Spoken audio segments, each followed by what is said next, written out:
Assalamualaikum warahmatullahi wabarakatuh. Waalaikumsalam warahmatullahi wabarakatuh. Bismillahirrahmanirrahim. Rabbi shrah li sadri wa yassir li amri wahlul 'uqdatam min lisani yafqahu qawli. Alhamdulillahirabbil alamin. Pertama-tama dan yang utama marilah kita ucapkan syukur kepada Allah Subhanahu wa taala yang alhamdulillahnya pada hari ini kita dipertemukan kembali di Kultum pada hari Kamis ini. Salawat serta salam juga senantiasa kita junjungkan kepada Nabi kita, Nabi Muhammad Sallallahu Alaihi Wasallam, beserta keluarganya, para sahabatnya, dan umat yang hingga akhir zaman. Dan semoga kita semua yang hadir di sini mendapatkan syafaatnya di yaumil qiyamah kelak. Amin, amin ya rabbal alamin. Gimana ini? Lanjut ya. Lanjut. Ya, insya Allah sekarang Hulwah akan kutum berkaitan dengan sebenarnya healing itu untuk siapa sih? Gitu ya.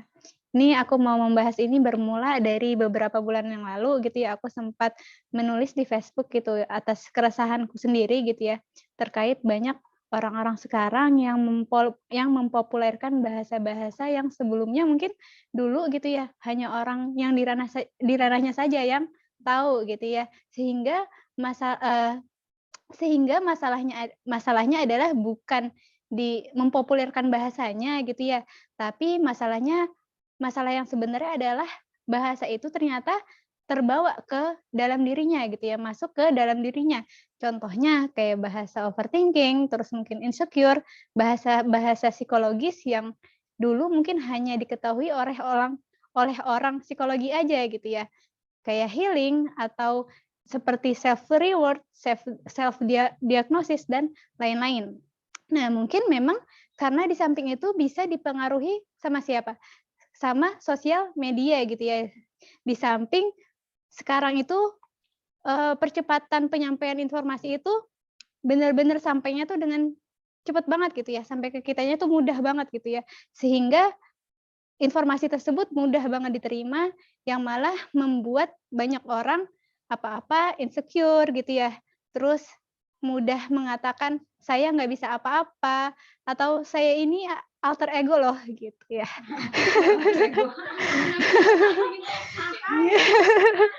Jadi bahkan, banyak yang bilang juga apa-apa kayak self healing. Nah, ini juga aku belum lama mendapatkan dari YouTube-nya Pak Renat Kasali ya terkait ini, dan itu benar-benar setuju banget sih 100%, di mana anak muda sekarang apa-apa self healing, terus juga apa-apa self reward gitu ya, atau work life balance gitu ya. Dikit-dikit si self healing itu untuk penyembuhan gitu ya. Iya gitu. Terus apa-apa merasa depresi atau yang lainnya gitu ya. Ini adalah kata-kata yang sering digunakan oleh orang-orang belakangan ini gitu. Terutama anak muda, dan mereka juga mengaku dirinya mengalami depresi, gangguan mental, quarter life crisis gitu ya, dan kata-kata lainnya gitu ya. Sampai kemudian beredarlah gitu ya percakapan di sosial media yang katanya kabar ini diucapkan oleh seorang mahasiswa berusia 21 tahun. Dia mengatakan dia mengalami persoalan yang berat dan kemudian dia butuh healing, gitu ya. Dan healingnya sangat menarik gitu ya. Dia melakukan apa? Dia melakukan cuti. Cutinya itu selama 6 bulan. Kemana coba? Iya, ke Bali. Dan lain sebagainya. Itu healingnya dia karena dia mengalami persoalan di kuliahnya gitu ya. Dan setelah itu banyaklah ya pastinya orang-orang komentar gitu ya. Karena ya sangat menyayangkan banget gitu ya, 6 bulan gitu yang mana bisa dilanjutkan untuk melanjutkan kuliahnya, tapi dia melakukan cuti gitu ya. Sangat disayangkan sekali gitu ya. Betul gitu ya, kalau kita menyetujui bahwa kita itu perlu peduli terhadap kesehatan mental gitu ya. Tetapi jangan sampai ini menjadi healing bohong-bohongan gitu ya, atau depresi bohong-bohongan. Nah, coba kita analisis dulu, kenapa sih timbul persoalan-persoalan seperti ini gitu ya. Nah, kalau menurut dari Pak Renald Kasali gitu ya, ada 4 yang perlu kita pahami bersama. Pertama adalah disebabkan karena self diagnosis. Banyak gitu ya zaman sekarang yang menjadi orang pinter. gitu, anak-anak muda gitu ya, bahkan orang-orang memang sungguh luar biasa gitu ya, sekarang merasa dirinya mandiri, merasa serba tahu karena ada sosial media, seperti itu. Jadi terpaparlah tuh dengan info-info di media sosial gitu ya, terutama dengan kata-kata yang sangat populer tadi. Dan setelah itu mereka cocok-cocokin tuh dengan dirinya, dengan apa yang dikatakan di dalam sosial media. Nah, karena kecocokan tersebut gitu ya, kemudian mereka mengatakan, "Ah, aku butuh healing." Jadi apa-apa sekali lagi healing lagi, healing lagi, terus apa-apa self reward baru mungkin menyelesaikan UAS atau baru menyelesaikan PR-nya, apa-apa butuh reward gitu ya. Padahal healing ini tidak sesederhana itu ya teman-teman ya, bahwa healing itu adalah proses yang diperlukan untuk mengatasi luka psikologis di masa lalu gitu. Mungkin kita menyebutnya luka batin gitu ya. Jadi memang ada luka yang belum pernah selesai gitu.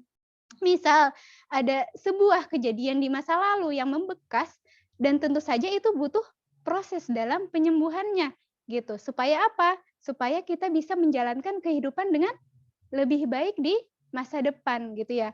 Nah, kalau kita mengalami banyak hal sampai setiap hari gitu ya, kemudian tidak bisa bekerja, tidak bisa berpikir, mungkin ini ada hal-hal yang perlu diselesaikan dulu dan kita memerlukan pihak lain pastinya gitu ya. Tetapi karena sekarang ini media sosial memberikan informasi yang sangat kaya gitu ya, maka kita berasa bisa memecahkan persoalan kita sendiri. Nah, ini adalah self diagnosis gitu ya. Padahal kita nggak di ranahnya, kita bukan ahli psikologis atau kita bukan ahli yang lainnya, tapi kita merasa kita tuh depresi, kita tuh apalagi, kita tuh butuh healing dan yang lainnya gitu. Padahal ya jangan kita ya, jangan kita atau orang ya. Jadi ada orang-orang yang butuh healing, padahal dia belum ke psikologis, padahal mungkin dia nggak punya luka batin, dia hanya ditimpa ujian kuliah gitu ya, biasa kuliah mah ya ada tugas, kalau nggak mau dapat tugas ya nggak usah kuliah gitu ya. Samalah gitu ya, tidak hanya terjadi pada kaum muda aja gitu ya, bahkan orang dewasa juga gitu ya. Kita bisa melihat orang tua, seringkali misalkan dia habis melakukan check up gitu ya, atau tes darah, kemudian melihat gitu ya, padahal belum ketemu dokter gitu ya. Datanya yang dikasih tanda bintang itu kemudian dicek di Google gitu ya, dan kemudian dia bisa menyimpulkan, "Oh saya begini, oh saya begitu," gitu ya. Akhirnya kemudian sama juga seperti kaum muda mengalami apa yang disebut dengan overthinking gitu. Jadi tidak bisa tidur semalaman, padahal begitu ketemu dokter, dokter mengatakan, "Ah wajar ini kalau usia sekian memang mengalami hal seperti itu." Gitu ya. Overthinking juga dialami oleh anak-anak muda yang seringkali disebut sebagai quarter life crisis gitu ya. Jadi di umur 25 tahun mengalami quarter life crisis. Anak-anak muda sekarang banyak yang cemas karena menyaksikan temannya banyak yang sudah menikah, banyak yang sudah punya anak atau bahkan banyak yang sudah S2 dan yang lainnya gitu ya. Dan menunjukkan banyak banget kan ya orang-orang yang menunjukkan hal-hal yang mana menampilkan sesuatu untuk mencari perhatian gitu ya. Misalkan dia mengatakan, "Saya itu sudah kaya raya, saya itu sudah mencapai banyak hal," dan lain sebagainya gitu ya. Jadi melihat itu gitu, orang yang melihat itu gitu ya, orang yang merasa quarter life crisis atau merasa insecure itu, dia jadi nggak bisa tidur gitu, dia jadi overthinking gitu ya. Nah, ini semata-mata karena adanya overthinking tersebut dan setelah itu kemudian lagi-lagi mereka mengatakan, "Aku butuh healing," gitu ya. Lagi-lagi healing ini terjadi karena adanya luka batin di masa lalu ya, gitu ya. Tentu saja memerlukan penyembuhan, tapi kalau misalkan healing bohong-bohongan, nah itu berarti kita terlalu membanyakan diri kita sendiri sehingga, kapasitas kita, kualitas kita itu semakin menurun. Jadi terjadilah apa yang disebut dengan salah menggunakan kata, gitu ya. Jadi kita nggak bisa menggunakan kata healing itu dilakukan untuk secara umum gitu ya. Healing itu tadi hanya untuk orang-orang yang punya luka batin gitu. Kalau kita nggak punya luka itu, ya jangan apa-apa menge-judge itu healing gitu ya, kita butuh healing atau yang lainnya gitu. Yang kedua, kita menghadapi generasi baru saat ini. Jadi adiknya si milenial itu bisa disebut juga sebagai apa coba? The Strawberry Generation. Kenapa sih namanya Strawberry Generation? Bukan, karena karena Strawberry Generation ini bermula diamati di Taiwan gitu ya, ketika munculnya generasi baru yang ternyata lunak seperti strawberry. Nah, strawberry itu kalau disikat dengan sikat besi, apa yang terjadi coba? Gampang. Iya, gampang sekali mudah rusak gitu ya. Kita kasarkan sedikit saja, rusaklah dia gitu ya. Jadi, ini tidak lain adalah juga karena cara orang tua mendidik yang dibesarkan dalam situasi yang lebih sejahtera. Jadi apa-apa diturutin, kalau melakukan kesalahan nggak pernah dihukum, atau yang lainnya gitu ya. Jadi terlalu dimanjakan oleh orang tuanya gitu ya. Maka itu lahirlah strawberry generation ini gitu ya, yang tentu saja perlu dihadapi oleh pengusaha eksekutif, perusahaan atau lembaga seperti kita nih gitu ya. Perlu diseleksi gitu ya kan ya. Jadi ketika mempersiapkan next generation gitu ya di perusahaan atau lembaga seperti kita ini gitu ya, maka kita perlu menyeleksi lebih dalam gitu ya, tidak hanya terburu-buru karena melihat, wah ini sudah S2, wah ini sudah menjadi pemimpin atau co-founder bahasa sekarang ya di komunitas tertentu gitu ya. Maka kita nggak bisa terburu-buru untuk menerimanya gitu ya. Jadi kita perlu menyeleksi lebih dalam, mulai dari mentalnya, itu kan yang kita pernah rencanain juga kan ya untuk menyeleksi, ya gitulah. Maka kita nggak bisa menerima itu dengan mudah gitu ya. Jadi sekarang lebih baik kita hati-hati karena kita memerlukan generasi yang lebih kuat. Jadi trainingnya bukan pada pengetahuan aja gitu ya, tetapi pada sikap mentalnya gitu. Yang ketiga adalah narasi-narasi orang tua yang kurang berpengetahuan gitu ya. Jadi pada waktu kecil Pak Renat ini bercerita kalau beliau itu dulu tidak pernah mendengar orang tua dia atau orang orang tua beliau atau orang tuanya siapapun gitu ya mengatakan anaknya itu adalah mudian gitu ya. Bahkan kalau orang tua sekarang, jadi orang tua sekarang itu banyak yang mengatakan anak saya itu mudian, tapi kalau orang tua dulu itu kan enggak pernah, bahkan mudian itu mut-mutan gitu. Bahkan kalau diskusi sama Abi juga Abi nggak pernah gitu ya bilang apa orang tuanya bilang kayak gitu ya. Jadi sehingga ketika kita melihat orang tua zaman sekarang banyak yang mengatakan, "Anak saya mudian, bagaimana ini?" gitu ya. Kok orang tua bisa berkata seperti ini gitu ya. Jadi akibatnya setelah besar anak itu kemudian bicara kepada teman-temannya, "Kekuranganku adalah saya orangnya mudian," gitu ya. Dan akhirnya percaya dengan label tersebut gitu. Nah, itu disebabkan juga karena narasi orang tua yang kurang berpengetahuan. Terus juga yang 4 adalah banyak orang yang kemudian mengambil kesimpulan dengan lari dari kesulitan, dari kenyataan gitu ya. Jadi seperti yang kita tahu gitu ya, kuliah tentu memang seperti anak yang tadi bilang gitu ya, banyak tugas gitu ya, banyak menghadapi beragam kesulitan gitu ya. Iya, dosen. Jadi memang kuliah itu bukan hanya mendapatkan pengetahuan gitu ya, seperti yang pernah kita rasakan gitu ya. Kuliah itu menghadapi dosen yang berbeda-beda, ada dosen yang killer, ada dosen yang santai, ada dosen yang pokoknya macam deh gitu ya. Terus juga ada sistemnya gitu ya, bahwa kuliah itu ada penyerahan paper, penyerahan tugas, ada ujian dan segala macamnya gitu ya. Dan kemenangan seseorang itu menjadi hebat ketika apa? Ketika dia bisa manage semua hal itu gitu ya. Jadi wajar ya kuliah itu banyak tugas dan menyita waktu gitu. Kalau kita nggak mau banyak tugas, ya udah pilihannya nggak usah kuliah, pilihannya banyak-banyak di kamar aja gitu. Nggak usah ngapa-ngapain dah gitu ya. Main Instagramnya saya bosan sampai matanya rusak ya. Jadi lain halnya kalau mereka mengatakan mereka depresi karena kuliah. Kuliah yang mengalami depresi itu artinya seseorang sudah tidak bisa mengerjakan tugas-tugasnya dengan baik. Jadi hati-hati dalam mengambil kesimpulan. Dan kita perlu merujuk kembali bahwa dunia ini memang tempatnya untuk susah payah, untuk bersulit-sulit gitu ya, tempatnya ujian gitu. Tapi yang perlu kita pahami adalah bahwa Allah tidak membebani seseorang melainkan sesuai dengan kesanggupannya gitu ya. Udah itu ada termasuk dalil ya. Nah, baiklah jadi ada berapa tadi penyebabnya? Ada 4 ya. Entar ya tanyanya ya. Jadi ada 4 hal yang sekarang membentuk seseorang gitu ya. Yang pertama adalah self diagnosis dan salah menggunakan kata sehingga menggunakan kata-kata seakan-akan mereka mengalami depresi, butuh self healing dan lain sebagainya. Kemudian yang kedua ini adalah memang lahirnya siapa? Strawberry generation. Yang ketiga narasi-narasi orang tua dan yang keempat adalah mereka sering lari dari kesulitan dan butuh healing gitu ya.